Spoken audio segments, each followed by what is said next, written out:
অর্থবছরে 10 মাসে আমদানি বেড়েছে 13%। সমুদ্র পথে পণ্য পরিবহনের খরচ বাড়ায় বেড়েছে ব্যয়।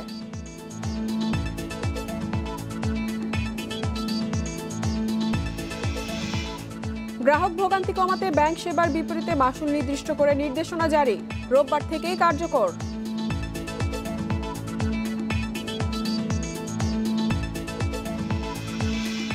রাজধানীর বাজারে বেড়েছে নিত্য প্রয়োজনীয় 3 পণ্যের দাম। চিনি প্রতি কেজি কিনতে হচ্ছে 75 টাকারও বেশি দামে।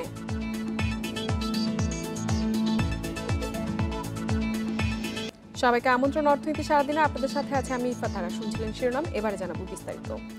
করোনা মহামারীতেও রেকর্ড পরিমাণ বেড়েছে আমদানি। জুলাই থেকে এপ্রিল এই 10 মাসে আমদানি হয়েছে $4,855 কোটি, যা গেল অর্থ বছরের একই সময়ের চেয়ে 13% বেশি। ব্যবসায়ীরা বলছেন করোনার কারণে সমুদ্রপথে পণ্য পরিবহনে খরচ বাড়ায় আমদানি ব্যয় বেড়েছে। যদিও এ সময় শিল্প স্থাপনে মূলধনী যন্ত্রপাতি আমদানি কমেছে, যা উদ্বেগের বিষয় বলছেন বিশ্লেষকরা। গেল বছরের শুরুতেই করোনার সংক্রমণ বাড়তে থাকে দেশে। বাংলাদেশ ব্যাংকের তথ্য মতে মহামারীর মধ্যেও গত অর্থবছর জুলাই থেকে এপ্রিল এই 10 মাসে পণ্য আমদানি হয় $4,297 কোটি, আর চলতি অর্থবছর একই সময় আমদানি হয়েছে $4,855 কোটি। এদিকে ব্যবসায়ীরা বলছেন করোনার কারণে দ্বিগুণ বেড়েছে সমুদ্রপথে পণ্য পরিবহনের খরচ। আবার লকডাউনের আশঙ্কায় অনেক ব্যবসায়ী প্রয়োজনের তুলনায় বেশি পণ্য আমদানি করেছেন। জাহাজের ফ্রেট বেড়ে গেছে। আগে যেখানে $15-16 ছিল সেই ফ্রেট $40 মতো হয়ে গেছে। তো ফ্রেটটা যখন একটু কম বেশ হয় শেষ হয়, তখন সবাই যার যার কোয়ান্টিটিটা একটু বেশি করে নিয়ে আসে। পদ্মা সেতু ও মেট্রো রেল সহ অনেক মেগা প্রকল্পের কাজ চলমান রয়েছে। এসব প্রকল্পের কাঁচামাল ও যন্ত্রপাতির আমদানিও বেড়েছে। জ্বালানি তেল সহ বেশ কিছু পণ্যের দাম বাড়ায় বেড়েছে আমদানি খরচ। এটা আশঙ্কাজনক না, তবে দেখতে হবে সঠিক পণ্য আসছে কিনা, সঠিক মূল্যে আসছে কিনা, রপ্তানি যদি হয় সঠিক মূল্যে রপ্তানি হচ্ছে কিনা, কোনো রকম যেন মুদ্রা পাচার বা কোনো রকম অনিয়মিত কোনো কিছু না হয়। এদিকে সার্বিক আমদানি বাড়লেও কমছে মূলধনী যন্ত্রপাতির আমদানি। বাংলাদেশ ব্যাংকের তথ্য মতে চলতি অর্থবছরের 9 মাসে মূলধনী যন্ত্রপাতির আমদানি কমেছে 25% বেশি। বিশ্লেষকদের মতে করোনায় বিনিয়োগ না বাড়াই এর মূল কারণ। যতদিন পর্যন্ত না আমদানি এই মূলধনী যন্ত্রপাতির আমদানি এবং একই সাথে যেটাকে আমরা ব্যাংকের টার্ম লোন না বাড়ে, তাহলে কিন্তু বিনিয়োগটা বাড়বে। চলতি অর্থবছরের শুরুর দিকেও আমদানি রপ্তানিতে খারাপ অবস্থা ছিল। গত অক্টোবর পর্যন্ত 4 মাসে আমদানি কমেছিল প্রায় 13%। নভেম্বর থেকে আমদানি ধীরে ধীরে বাড়তে শুরু করে। অর্থবছরের 11 মাসে রপ্তানি আয় বেড়েছে 13.5%।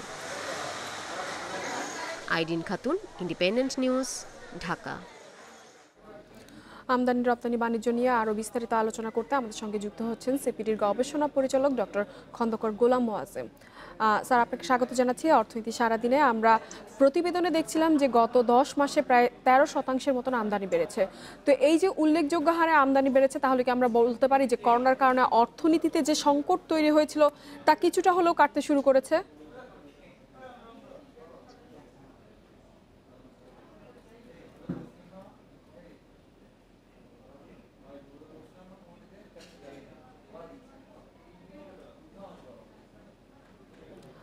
স্যার, আপনি কি আমার কথা শুনতে পাচ্ছেন? স্যার, আমরা দেখতে পাচ্ছিলাম যে গত 10 মাসে কিন্তু প্রায় 13%-র মতন আমদানি বেড়েছে।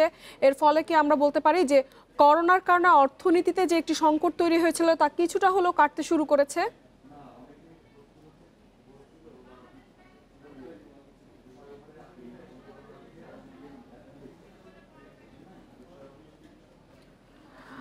দুঃখিত, আমরা আমাদের সংযোগটি স্থাপন করতে পারছি না। চলে যাচ্ছি পরবর্তী সংবাদে। ব্যাংক সেবার বিপরীতে মাশুল নির্দিষ্ট করে প্রজ্ঞাপন দিয়েছে বাংলাদেশ ব্যাংক, যাতে আছে আমানত, ঋণ প্রদান, স্থানীয় ও বৈদেশিক বাণিজ্য, হিসাব ও অন্যান্য সেবার মাশুল। আগামী রোববার থেকে নতুন এই নির্দেশনা কার্যকর করবে ব্যাংকগুলো। ব্যাংকগুলো যাতে গ্রাহকের কাছ থেকে অতিরিক্ত মাশুল নিতে না পারে, সেজন্য সেবার চার্জ ও ফি নতুন করে নির্দিষ্ট করে দিয়েছে কেন্দ্রীয় ব্যাংক। বৃহস্পতিবার এক প্রজ্ঞাপনে হিসাব খোলা ও রক্ষণাবেক্ষণ, আমানত, ঋণ প্রদান, রেমিটেন্স সহ অন্যান্য সেবার বিনিময়ে ব্যাংক মাশুল ও কমিশন হিসেবে গ্রাহকের কাছ থেকে কত টাকা নিতে পারবে সেটি বলে দিয়েছে বাংলাদেশ ব্যাংক। নতুন নির্দেশনা অনুযায়ী ব্যাংকে সঞ্চয়ী হিসাব খোলার সময় 500 টাকা এবং চলতি হিসাব খোলার সময় জমা দিতে হবে 1000 টাকা। তবে কৃষক, মুক্তিযোদ্ধা সহ বিশেষ সুবিধাপ্রাপ্ত ব্যক্তিদের হিসাব খোলার সময় কোনো টাকা জমা না দিলেও হবে। এছাড়া ঋণ দেওয়ার ক্ষেত্রে 50 লাখ টাকা পর্যন্ত 0.50% পর্যন্ত মাসুল আদায় করা যাবে। 50 লাখ টাকার বেশি ঋণের ক্ষেত্রে মাসুল হবে সর্বোচ্চ 0.30% এবং তা কোনোভাবেই 20,000 টাকার বেশি নয়। পাশাপাশি রপ্তানি ঋণসহ যে ধরনের ঋণের ক্ষেত্রে সুদ বা মুনাফা হারের অতিরিক্ত কোনো সার্ভিস চার্জ, ঋণ ব্যবস্থাপনা ফি বা অনুরূপ অন্য কোনো নামে অতিরিক্ত কোনো চার্জ, ফি, কমিশন আরোপ বা আদায় করা যাবে না। কোনো ব্যাংক প্রজ্ঞাপনে ঘোষিত বা প্রকাশিত তালিকার বাইরে কোনো মাসুল বা কমিশন নিতে পারবে না। Shamim Ahmed, independent news, Dhaka. রাজধানীর বাজারে বেড়েছে নিত্য প্রয়োজনীয় 3 পণ্যের দাম। চিনি প্রতি কেজি কিনতে হচ্ছে 75 টাকারও বেশি দামে। এছাড়া বেড়েছে আটা ও ময়দার দাম। স্বস্তি নেই সয়াবিন তেলেও, তবে কিছুটা কমেছে পেঁয়াজ ও সবজির দাম।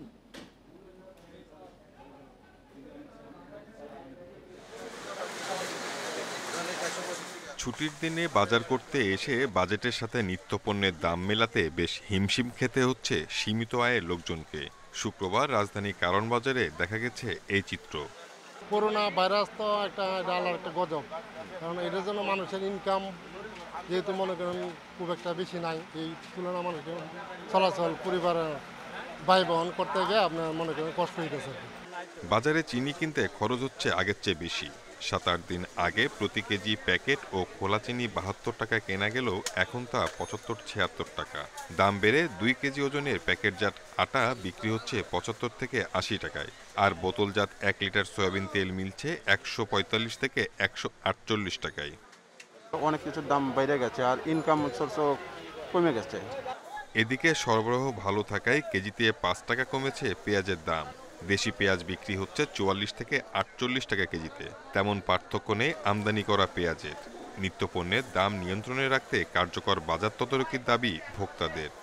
দ্রব্যমূল্য সচেতন নিয়ন্ত্রণ থাকাটাই ভালো। এটাই মনে করেন যে জিনিসের দাম হঠাৎ করে বাড়িয়ে দিতেছে, আবার একটু ওই দাম একবার কিন্তু যে কোনো জিনিসে বাড়লে সেই জিনিসটা সহজে নিচে নামে না। যেমন ব্যবসায়ীরা কিছু এখানে স্বার্থ হাসিল করার জন্য ওরা আমার কাছে দেখা যাচ্ছে মাল আছে স্টকে, কিন্তু বলছে মাল নাই। সরবরাহ ভালোর পাশাপাশি ক্রেতা কম থাকায় স্বস্তি রয়েছে সবজির বাজারে। বেগুন, পটল, কাঁচামরিচ সহ বেশিরভাগ সবজি কেনা যাচ্ছে 30 থেকে 35 টাকার মধ্যে। Shahid Ahmed, independent news, Dhaka. সংবাদের শুরুতে আমরা দেখছিলাম প্রতিবেদনে যে গত 10 মাসে আমদানি বেড়েছে প্রায় 13% মতন। তো এই বিষয়ে বিস্তারিত আলোচনা করতে আমাদের সাথে যুক্ত হচ্ছেন সেন্টার ফর পলিসি ডায়ালগ সিপিডির গবেষণা পরিচালক ডক্টর খন্দকার গোলাম মোয়াজ্জেম। স্যার, আপনাকে অর্থনীতি সারাদিনে স্বাগত জানাচ্ছি। আমরা সংবাদের শুরুতে দেখছিলাম প্রতিবেদনটি যে 10 মাসে উল্লেখযোগ্য হারে আমদানি বেড়েছে প্রায় 13% মতন। তাহলে কি বলা যায় যে করোনার কারণে অর্থনীতিতে যে সংকট তৈরি হচ্ছিল তা কিছুটা হলেও কাটতে শুরু করেছে? আপনি আসলে ঠিকই বলেছেন যে অংশ তো এটা একটা আশার দিক যে অর্থনীতি কিছুটা হলেও আসলে ঘুরে দাঁড়াচ্ছে, সেটির একটি ইঙ্গিত আমরা দেখতে পাচ্ছি এই আমদানি যেভাবে বাড়ছে তার সঙ্গে।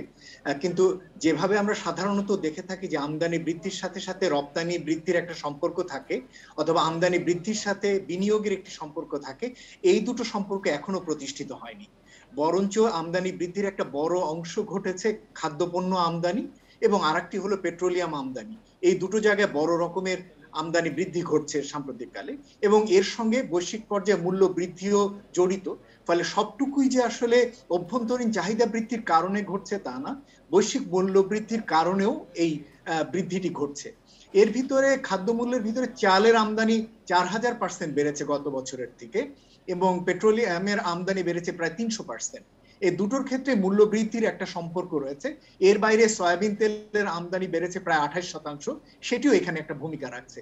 তবে ঘুরে দাঁড়ানোর ইঙ্গিতটি আমরা যেহেতু পেট্রোলিয়ামের আমদানি বাড়ছে ফলে অর্থনীতিতে তেলের চাহিদা বাড়ছে সেটি ধরতে পারি। আর খাদ্যমূল্যের আমদানিটি মূলত অভ্যন্তরীণ পর্যায়ে যে এক ধরনের অস্থিতিশীল পরিস্থিতি রয়েছে সেটি সামাল দেওয়ার জন্য আমদানি বৃদ্ধির ঘটনাটি ঘটছে সেটি বলা যায়। স্যার, আপনিও যেমনটি বলছিলেন আমদানি বাড়লেও বিনিয়োগ কিন্তু সেই হারে বাড়েনি। তো এর ফলে আমরা কি বলতে পারি যে আমদানির পেছনে কি অর্থ পাচারের কোনো সম্ভাবনা রয়েছে বলে মনে করেন আপনি? আমরা কিন্তু কিছুদিন আগে একটি গবেষণা করে দেখেছি যে কিছু কিছু খাদ্যমূল্যের আমদানি বৃদ্ধির সঙ্গে বৈশ্বিক পর্যায়ে যে মূল্যের পরিবর্তন তার পুরোপুরি সম্পর্ক নেই।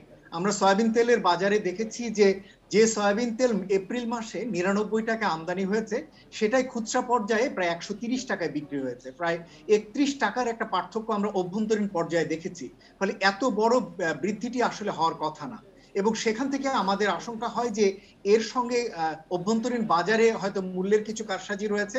আর একটি হলো যে চালের আমদানির ক্ষেত্রে আমরা যেটি দেখেছি যে কোনো ক্ষেত্রে চালের মূল্য গড় মূল্য পড়েছে প্রায় ১০০ টাকার উপরে প্রতি কেজি। এটি আমাদের কাছে সন্দেহ তৈরি করে যে এত উচ্চ মূল্যের কোনো আমদানি চাল আমরা আসলে সাধারণত আমদানি করি না, করলেও খুব অল্প পরিমাণে হোটেলগুলোর জন্য আমদানি হয়। ফলে কিন্তু যে পরিমাণ আমদানি হয়েছে এত উচ্চ মূল্যে, তাতে আশঙ্কা থাকে যে এখানে আসলে কিছু হলেও অর্থ পাচারের ঘটনা ঘটে থাকতে পারে ওভার ইনভয়েসিং এর মাধ্যমে। স্যার, রপ্তানি না বাড়ার কারণে যে বাণিজ্য ঘাটতি বেড়ে যাচ্ছে, এর ফলে কি অর্থনীতিতে নতুন করে চাপ তৈরির সম্ভাবনা রয়েছে? এখন যেভাবে রপ্তানি বৃদ্ধির ঘটনা ঘটছে সেটি আসলে খুব স্লোথ আকারে। এর ফলে যেটি হয়ে থাকে যে রপ্তানি খাতের সঙ্গে যেহেতু অর্থনীতির অন্যান্য খাতগুলোর খুবই সংযোগ রয়েছে, ফলে সেই সংযোগটি স্লোথ হয়ে যাচ্ছে। এর সঙ্গে কনস্ট্রাকশন সেক্টরের, ব্যাংকিং সেক্টর, ইন্স্যুরেন্স সেক্টরের, এমনকি অভ্যন্তরীণ খাদ্য বাজারের সম্পর্ক রয়েছে, সেগুলো কিন্তু স্লোথ হয়ে যায়। ফলে রপ্তানি যত বেশি স্থিতিশীল থাকবে, তত আসলে আমাদের অভ্যন্তরীণ লিঙ্কেজ ইন্ডাস্ট্রিগুলোর তত ভালো অবস্থা। সেদিক থেকে আমরা চাইবো যে রপ্তানির আসলে আগামীতে আরো ভালো প্রবৃদ্ধি ঘটুক, যাতে আমাদের অভ্যন্তরীণ অর্থনীতি সচল থাকে। স্যার, আমাদের সাথে যুক্ত হওয়ার জন্য আপনাকে অসংখ্য ধন্যবাদ। চলে যাচ্ছি পরবর্তী সংবাদে। করোনার আঘাতে 2020 সালে সারা বিশ্বে তরুণদের বেকারত্বের হার দাঁড়িয়েছে 14.6%। বেকারত্বের হার সবচেয়ে বেশি 25 বছরের কম বয়সীদের মধ্যে 5.2%। আন্তর্জাতিক শ্রম সংস্থা ILOর এক জরিপে উঠে এসেছে এ তথ্য। এতে বলা হয়, মহামারীতে আর্জেন্টিনা, ব্রাজিল, দক্ষিণ আফ্রিকা ও পেরু সহ আরও মধ্য আয়ের দেশগুলোর তরুণরা সবচেয়ে বেশি বেকার হয়েছে। ILOর জরিপ বলছে, যেসব দেশে প্রণোদনা বা সরকারি সহায়তা কম দেওয়া হয়েছে, সে দেশগুলোই সবচেয়ে বেশি আক্রান্ত হয়েছে। অন্যদিকে অনুদান, ঋণ বা প্রণোদনার কারণে ফ্রান্স ও যুক্তরাজ্যের মতন অর্থনীতির পক্ষে তরুণদের বেকারত্ব অনেকটাই নিয়ন্ত্রণে রাখা সম্ভব হয়েছে। এছাড়াও জাপান ও দক্ষিণ কোরিয়ায় বাড়েনি বেকারত্বের হার।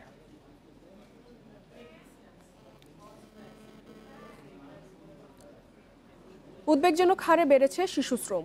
জাতিসংঘের নতুন প্রতিবেদন বলছে, বিশ্বে বর্তমানে শিশু শ্রমিকের সংখ্যা 16 কোটি। এর মধ্যে 4 বছরেই শিশু শ্রমে বাধ্য হয়েছে অন্তত 84 লাখ শিশু। এর মধ্যে করোনা মহামারীকে দায়ী করছে জাতিসংঘ সহ আন্তর্জাতিক দাতব্য সংস্থাগুলো। করোনা মহামারী পাল্টে দিয়েছে বিশ্বের চিরচেনা রূপ। দারিদ্র্য, বেকারত্বের পাশাপাশি বিশ্বজুড়ে বাড়ছে শিশুশ্রম। জাতিসংঘের প্রতিবেদন বলছে, 2000 সালের পর সবচেয়ে বেশি শিশু ঝুঁকিপূর্ণ কাজ করতে বাধ্য হচ্ছে। ইউনিসেফ ও ILOর হিসেব মতে গত 4 বছরে শিশুশ্রমে বাধ্য হয়েছে 84 লাখ শিশু।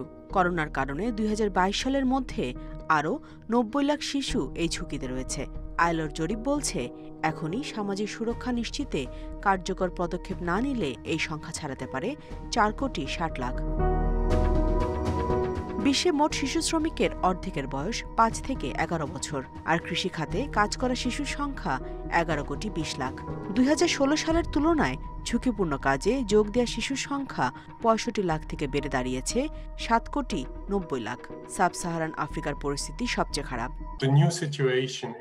সামাজিক সুরক্ষা নিশ্চিতের পাশাপাশি খাদ্য ঘাটতি ও দারিদ্র্য নিরসনে কার্যকর পদক্ষেপ নিতে হবে। সেই সাথে শিক্ষা ব্যবস্থাকেও উন্নত করতে কাজ করতে হবে আমাদের। শিশুদের ঝুঁকিপূর্ণ কাজ থেকে বিরত রাখতে শ্রম ব্যবস্থা উন্নয়নে এক হয়ে কাজ করতে হবে। 2000 থেকে 2016 সাল পর্যন্ত বিভিন্ন দেশের সরকার ও আন্তর্জাতিক সংস্থার তৎপরতায় 9.40 লাখে নামিয়ে আনা সম্ভব হয়েছিল শিশুশ্রম। কিন্তু করোনায় বর্তমানে উদ্বেগজনক হারে বাড়ছে এই সংখ্যা। অর্থনৈতিক সংকট বেড়ে যাওয়ার পাশাপাশি শিক্ষা প্রতিষ্ঠান বন্ধ থাকা দায়ী বলছেন বিশ্লেষকরা। পরিস্থিতি নিয়ন্ত্রণে সরকার ও দাতা দেশগুলোর প্রতি আহ্বান জানিয়েছে ইউনিসেফ এবং ILO। Nusrat Serin, independent news. Amazon, ফেসবুকের মতন বিশ্বের শীর্ষস্থানীয় প্রযুক্তি কোম্পানিগুলোকে করের আওতায় আনতে একমত হয়েছে বিশ্বের ধনী দেশগুলোর জোট G7। অর্থমন্ত্রী পর্যায়ের বৈঠকের ঐকমত্যের পর এ বিষয়ে একটি চুক্তি স্বাক্ষর করতে যাচ্ছেন তারা। আজ শুক্রবার থেকে যুক্তরাজ্যের কর্নওয়ালে শুরু হয়েছে G7-এর শীর্ষ সম্মেলন। সম্মেলনে এই বিষয়ে চুক্তি স্বাক্ষরিত হবে বলে আশা করা হচ্ছে। কর চুক্তির দুটি দিক রয়েছে। প্রথমত, বহুজাতিক সংস্থাগুলোর যারা বিভিন্ন দেশে ব্যবসা করছে তারা যেখানেই তাদের পণ্য বা পরিষেবা বিক্রি করুক না কেন তাদের বেশি কর দিতে হবে। দ্বিতীয়ত, ন্যূনতম কর হার 15% করার পরিকল্পনা। বহুজাতিক কোম্পানিগুলোকে আকর্ষণ করার জন্য অনেক দেশে অভ্যন্তরীণ কর কমিয়ে দেয়। এই প্রতিযোগিতা বন্ধ করাই এর মূল লক্ষ্য। এই চুক্তি হলে ফেসবুক, অ্যামাজনের মতন কোম্পানিগুলো করের ক্ষেত্রে যে সুবিধা পেত তা বন্ধ হয়ে যাবে। আশা করা হচ্ছে এর ফলে বিভিন্ন দেশের সরকারের হাতে বিলিয়ন বিলিয়ন ডলার অর্থ আসতে পারে, যা দিয়ে তারা মহামারী মোকাবেলায় ব্যয় সংকুলনের নতুন পথ পাবে।